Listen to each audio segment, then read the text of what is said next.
느부갓네살이 분이 가득하여 사드락과 메삭과 아벳느고를 향하여 얼굴빛을 바꾸고 명령하여 이르되 그 풀무불을 뜨겁게 하기를 평소보다 7배나 뜨겁게 하라 하고 군대 중 용사 몇 사람에게 명령하여 사드락과 메삭과 아벳느고를 결박하여 극렬히 타는 풀무불 가운데 던지라 하니라.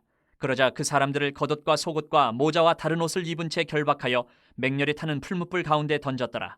왕의 명령이 엄하고 풀무불이 심히 뜨거우므로 불꽃이 사드락과 메삭과 아벳느고를 붙든 사람을 태워 죽였고 이 세 사람 사드락과 메삭과 아벳느고는 결박된 채 맹렬히 타는 풀무불 가운데 떨어졌더라.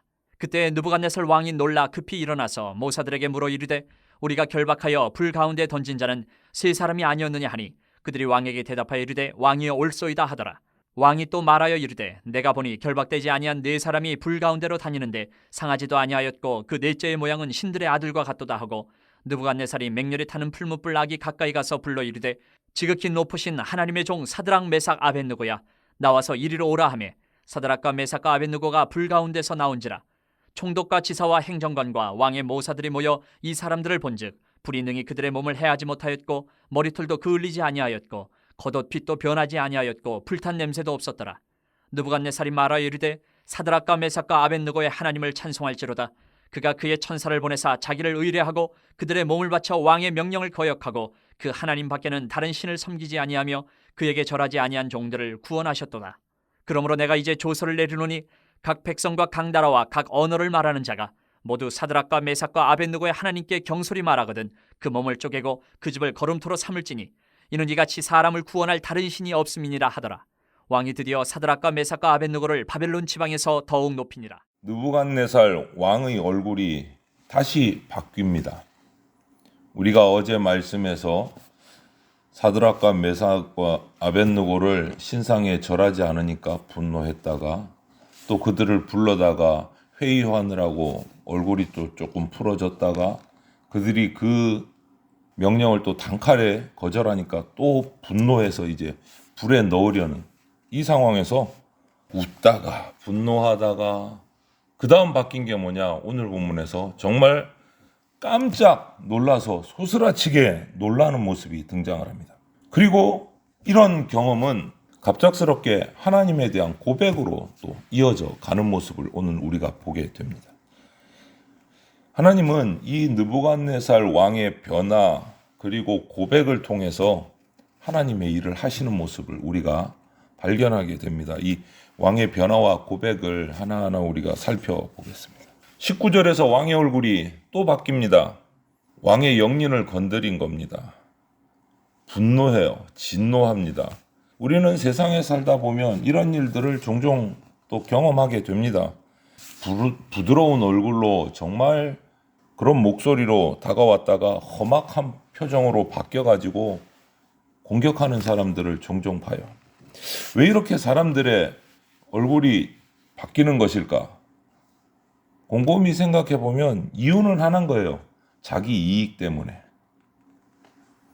자기 이익을 위해서 때로는 웃기도 하고 인자한 모습을 보이기도 하고 또 어떨 때는 위협하기도 하고 험한 모습을 짓기도 하는 거예요. 자기 이익, 나에게 이익이 되느냐 손해가 되느냐에 따라 우리의 얼굴 모습은 자꾸 바뀌는 거예요. 그런데 그리스도인은 항상 한결같은 표정이 있어야 된다. 왜? 성도는 내 이익이 아닌 하나님이 주신 평안과 기쁨으로 살아가는 사람들이기 때문에 우리의 표정은 한결같아야 된다. 쉽지 않지만 우리가 그것을 근거를 확신할 때 그렇게 될 수 있다는 거죠. 이 상황에서 이제 다시 느부갓네살 왕을 살펴보면 왕이 진노했습니다. 분노가 폭발했습니다. 추상 같은 명령이 떨어집니다. 이 명령에 용사들이 뛰어나와서 이 다니엘의 세 친구를 결박을 합니다. 옷을 입은 그대로, 외투까지 입은 그대로 결박을 해서 불에다가 던져 넣습니다. 그런데 7배나 뜨겁게 했기 때문에 평소보다 이 풀무불에 이 세 친구를 던져 넣으러 가는 병사까지도 그 불길에 쌓여서 타 죽었다. 이렇게 표현하고 있어요. 얼마나 뜨거웠으면. 그러면서까지 왕의 명령에 충성을 다해서 이 세 친구를 불 속에 풀무불에 던져 넣는 겁니다. 빠져나갈 틈이 없는 거예요. 절망의 시간인 겁니다. 그럼에도 이 세 친구는 두려워하지 않습니다. 왜 그럴까? 그 근거가 뭘까요? 고통 속에서도 어려움 속에서도 우리가 원망하는 표정, 분노하는 표정, 짜증나는 표정을 짓지 않을 수 있는 근거가 여기 있어요. 절망의 시간에도 고통스러워하는 표정을 짓지 않을 수 있는 근거가 여기 있어요. 마태복음 10장 28절 말씀이에요. 몸은 죽여도 영혼을 죽이지 못하는 자를 두려워하는 것이 아니라 몸과 영혼을 모두 주장하고 계시는 분을 경외하고 믿기 때문에 우리의 표정은 이 느부갓네살처럼 오락가락하지 않을 수 있는 겁니다. 내 영혼, 내 몸을 모두 주관하고 계시는 하나님을 믿기 때문에. 아무튼 23절에 세 사람은 풀무불 가운데 던져졌습니다. 구원받지 못했어요. 불에 던져졌어요. 불길에 던져질 때까지 아무 일도 일어나지 않았습니다. 이 세 친구는 철저하게 하나님을 고백했습니다. 그 절대 권력 앞에서. 말할 것이 없습니다. 임금님, 우리는 절하지 않습니다. 다시 말하지 마십시오. 말할 필요 없습니다. 이렇게 얘기했단 말이에요. 그런데 풀무불에 던져지는데 아무 일이 일어나지 않습니다. 하나님은 아무런 반응이 없어요. 실망하고 낙담할 수도 있는 상황입니다. 그럼에도 그들은 후회하거나 돌이키지 않고 풀무불로 들어갑니다. 어제 본문에 나오죠. 하나님께서 우리를 구하실 것입니다. 그리 아니하실지라도 우리는 하나님을 섬깁니다. 그리 아니하실지라도. 정말 그리 아니하실지라도가 일어났어요. 불에 들어가는데도 하나님은 아무 일을 하지 않으십니다. 풀무불에 던져지는데도. 그런데 불에 들어가고 나서 큰일이 벌어져요. 오늘 24절에 불에 던져진 이후에 느부갓네살 왕의 모습을 보십시오. 벌떡 일어나는 겁니다. 기겁을 하는 겁니다. 왜? 있을 수 없는 일이 일어났기 때문에. 자신의 눈앞에서. 맹렬한 그 풀무불 가운데 이 사람들이 던져진 사람들이 자유롭게 걸어 다니는 모습을 본 거예요. 불에 던져 놓을 때는 세 사람을 던져 놓았는데 더 많은 사람이 불 가운데 있는 것을 보았기 때문에. 신의 아들과 같다 한 사람은 이렇게 자기 스스로 자기 입으로 고백을 해요. 하나님의 능력이 임하는 순간 보십시오 여러분. 세상의 그 절대 권세도 절대 권력도 할 수 있는 것은 딱 하나밖에 없어요. 하나님의 능력이 임하는 순간 놀라고 두려워하는 것 말고는 할 수가 없어요. 아무리 강력한 세상 권세라 할지라도. 하나님의 능력 앞에서는 두려워할 수밖에 없어요. 놀랄 수밖에 없어요. 우리는 힘없이 불 가운데 던져질 수 있지만 우리를 통해서 하나님은 일하십니다. 그것을 믿으시기를 바랍니다. 그리고 우리를 통해서 임하신 하나님의 영광 앞에서 세상의 모든 힘과 권세는요, 굴복할 수밖에 없어요. 오늘 그 모습을 이 풀무불 속에 던져진 다니엘의 세 친구와 그것을 바라보는 느부갓네살 왕의 모습에서 우리는 발견할 수 있는 겁니다. 그 풀무불 속에 이 세 친구의 모습은 25절을 보니까 묶였던 모든 결박은 다 타고 사라졌어요. 자유로워졌어요. 그들의 몸, 그들의 옷, 그들의 머리털은 정반대로 조금도 상하지를 않았어요. 묶여졌던 결박만 풀어졌어요. 불타서 사라진 거예요. 느부갓네살 왕의 표현처럼 신의 아들과 함께 할 때, 주님과 우리가 동행할 때 우리를 세상에서 꼼짝 못하게 올가매는 그 사탄의 죄의 결박에서 우리는 사라지고 자유롭게 됩니다. 주님과 동행할 때 우리는 그 죄의 결박에서 자유롭게 돼요. 사람들이 보기에는 고통받고 울고 힘들어야 할 상황입니다. 7배나 뜨거운 풀무불에 던져졌어요. 울어야 돼요. 죽을 일이라고 통곡해야 돼요. 이게 무슨 일이라고 억울해해야 해요.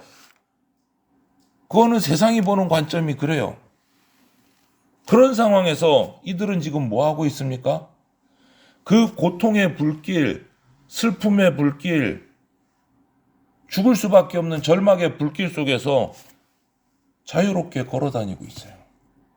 산책하고 있어요. 누구와 함께요? 예수님과 함께. 세상은 이 모습을 당연히 이해하지 못합니다. 야, 저 정도 살면, 저 정도 고통이면 나 같으면 미칠 것 같아, 죽을 것 같아. 어떻게 사니? 이런 상황 속에서 주님과 동행하는 그리스도인들은요, 미소 짓습니다. 자유합니다. 고통 속에서도 행복해 할 수 있습니다. 왜요? 주님과 함께 하기 때문에. 그들이 그것을 모르는 이유는, 세상이 이해하지 못하는 이유는 예수님을 모르기 때문에 그래요. 예수님을 알고 그분과 함께 있다면 화염이요, 결박이요, 우리에게 아무것도 고통이 되지 않는다라는 거예요. 주님을 보십시오. 주님이 우리를 자유롭게 합니다. 이제 느부갓네살 왕의 얼굴을 다시 한번 보면 분노를 찾아볼 수가 없어요. 여유, 거들먹거리고 큰 소리 치고 포악해하고 이런 것도 없어요. 웃음기가 싹 사라졌어요. 26절을 보면서 우리가 유추해 볼 수 있는 것은 그 7배나 뜨거운 불길 앞에 직접 다가가요. 가까이 가서 불러내는 거예요. 조급함이에요. 두려움이 보이는 거예요. 그 모습에서. 그 왕이 7배나 뜨거운 풀무불에 다가가서 세 사람을 향해서 소리를 치는 거예요. 거기서 나타나는 왕의 모습은요, 두려움이에요. 조급함이에요. 놀람이에요. 그러면서 2장에서 했던 그 고백보다 더 깊은 신앙 고백이 28절, 29절에서 느부갓네살 왕의 입술을 통해서 터져나와요. 좀 어떻게 보면 갑작스럽고 난데없는 고백이기는 하지만 너무 수시로 바뀌니까 왕이. 이 고백의 내용은 정말 정확한 거예요. 하나님에 대한 고백의 정확한 고백이에요. 여러분, 우리가 말씀을 따라가면 사람들이 그 말씀을 체험하게 됩니다. 우리가 말씀을 따라가면 우리 주변 사람들이 하나님의 말씀을 경험하게 돼요. 나만 경험하는 것이 아니고. 사람들이 하나님의 존재와 말씀을 모르는 것은 어쩌면 우리가, 성도된 우리가, 그리스도인이라고 고백하는 우리가 하나님의 말씀이 아닌 다른 것으로 살아가기 때문일지도 몰라요. 우리를 통해서 하나님의 말씀이 드러나지 않으니까 불신자들이 하나님을 보지 못하는 수도 있어요. 오늘 29절 말씀을 여러분 곰곰이 보십시오. 하나님께서 느부갓네살 왕의 그 꿈을 통해서 이루려고 했던 것들이 이 왕의 조서의 내용을 통해서 선포가 돼요. 다니엘이 선포한 것도 아니에요. 다니엘의 세 친구가 선포한 것도 아니에요. 하나님을 몰랐던 느부갓네살 왕 권력자의 입을 통해서 그가 말한 그 문서를 통해서 하나님의 꿈이 선포가 돼요. 뭡니까? 각 백성, 각 나라, 각 언어를 말하는 자가 모두 사드락, 메삭, 아벳느고의 하나님을 경솔히 말하거든 그 몸을 쪼개고 그 집을 거름터로 삼을지니 이 같은 사람, 이같이 사람을 구원할 다른 신이 없다. 구원할 다른 신이 없다. 이것을 하나님이 느부갓네살 왕의 입술을 통해서, 문서를 통해서 고백하게 만든 거예요. 선포한 거예요. 사드락, 메삭, 아벳느고가 이 문서를 써서 방을 전국 방방곡곡에 바벨론에 붙인다고 해서 그 영향력이 얼마나 있겠습니까? 그런데 하나님은요, 하나님을 알지 못했던 그 최고의 권력자를 통해서 왕의 인장이 찍힌 그 조서를 내려서 선포하게 만들었어요. 사람을 구원할 다른 신은 없다. 오직 사드락, 메삭, 아벳느고의 하나님밖에 없다. 누구도 거부할 수 없는 선포를 하나님이 느부갓네살을 통해서 이루시는 거예요. 이 글을 통해서 세상 사람들이 하나님이 어떤 일을 하셨는지 알게 된 거예요. 지도자, 왕의 경험, 왕의 고백이 이제 바벨론 제국의 고백이 된 거예요. 경험이 된 거예요. 여러분, 지도자 한 사람이 제대로 변화하는 것이 공동체의 구성원을 변화시키는 가장 확실한 방법이에요. 그래서 우리는 지도자를 위해서 기도하고 지도자가 하나님을 경외하는 사람이 세워질 수 있도록 정말 기도하고 계속 기도해야 되는 거예요. 사드락 메삭 아벳느고, 아니 이제 이스라엘의 말로 하나님의 이름으로 하나냐 미사엘 아사랴는요 불 속에서 나와서 높임을 받습니다. 30절에 믿음으로 사는 사람의 진가가 드러날 때 세상은 그 사람을 존경할 수밖에 없어요. 높일 수밖에 없어요. 왜? 그들이 속한 곳에 하나님의 임재가 보이고 하나님의 영광이 나타나는 것을 경험하기 때문에 그들을 존경할 수밖에 없는 거예요. 믿음으로 사는 거 두려워하지 맙시다. 우리가 하나님을 고백하는 거 어려워하지 맙시다. 신앙으로 살아가는 삶, 고백하고 그것을 증거하는 삶이 힘들고 어려운 일처럼 보이고 풀무불로 던져지는 고통의 길로 가는 것처럼 보이지만 그곳에 예수님이 함께 하십니다. 그것이 우리를 살리는 길이고 우리 주변에 주님을 알지 못하는 사람들이 하나님을 만나는 길이다라는 것을 우리가 명심해야 됩니다. 새 친구는 결국 구원받았습니다. 그런데 우리가 여기서 또 한 가지 마지막으로 생각해야 될 것은 우리는 기도할 때 이렇게 기도해요. 풀무불에 던져지지 않게 해주십시오. 우리의 기도가 그래요. 풀무불에 던져지기 전에 구원해 주십시오. 아니요. 그런데 새 친구는요. 불 속에서 구원받았습니다. 풀무불에 던져진 후에 구원받았어요. 그리고 이런 극적인 구원은 그 악한 세상과 제국과 왕을 변화시키는 기적을 일으켰어요. 여러분, 우리가 환난 당하지 않게 해 주십시오라고 기도하는 것이 아니고 어떤 환난과 고통이 와도 그 가운데서 이해가 되지 않는 환난과 고통이 와도 그 가운데서 동행해 주십시오라고 고백해야 돼요. 그렇게 간구해야 돼요. 그때 그 우리의 믿음을 보면서 세상이 하나님을 보게 된다라는 거예요. 환난 속에서 자유하고 기뻐하고 찬양하는 우리의 모습을 보면서 세상은 하나님을 보게 됩니다. 이것을 잊지 말고 우리 가운데 있는 어려움, 환난을 어려워하고 원망하는 것이 아니라 환난 속에서 믿음을 지켜서 이 어두운 세상이 그 환난 속에서 자유함을 없는 저와 여러분을 통해서 하나님의 영광을 보고 나도 구원받는 그런 기적들을 일으키는 주님의 백성들이 다 되시기를 주의 이름으로 축원을 드립니다. 아멘.